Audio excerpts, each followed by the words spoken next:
"What's wrong with Africa?" my son asked, with an intense look on his face. This question came up during one of our usual holiday conversations about why we celebrate Heritage Day in South Africa. Our discussion meandered into how Africa remains the richest continent in terms of mineral wealth. Yet, economically, it is the poorest. It reminded me of a conversation I once had with a friend. He told me about a thought experiment posed to him while he was in Yaoundé, Cameroon. His colleague asked, what would happen if all the residents of Geneva, Switzerland, swapped places with the citizens of Yaoundé? What would each city look like in a decade? When my friend shared this with me, I told him I refused to engage in the thought experiment because there were too many variables for my brain to process. But I digress. Back to my son's question. What's wrong with Africa? I shared with him a conclusion from one of the world's most respected historians, Ian Morris, in one of the most thoroughly researched books I've ever read, Why the West Rules, for now. After chronicling and analyzing 15,000 years of human history, Morris arrives at a striking conclusion. Humankind is fundamentally the same everywhere. The only differentiators are geography and the period in which people live. So, based on Morris's conclusion, I explained to my son that there is nothing inherently wrong with the people of Africa compared to those in any other part of the world. Still perplexed, my son asked another question.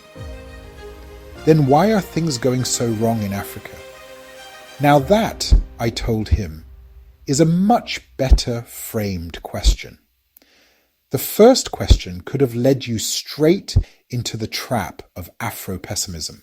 If every continent and country has the best and worst of humankind in equal measure, then the key variable must be the systems that elevate individuals to positions of influence. So, the real question we should be asking about Africa is this: what is it about our social, economic, and political systems that consistently elevate the wrong people into positions of power? The ancient Greeks categorized people into three types: idiots, those who care only about their personal gain; tribesmen, those who care only about their kin or personal networks; citizens, those who pursue what is best for society as a whole. So, why do our political systems repeatedly place power in the hands of idiots? This is the real conversation we need to have as a continent. Once we address this, the task of re-engineering our systems becomes much more manageable. We might do well to take a lesson from one of history's most consequential social revolutionaries, Jesus Christ, who radically redefined leadership. He taught that those who seek to serve others, even at the expense of their personal ambitions, should be the ones elevated to leadership. He demonstrated this by washing the feet of his disciples, an act of profound humility. As long as leadership remains a glamorous aspiration rather than a self-sacrificial duty, we will continue to be led by idiots.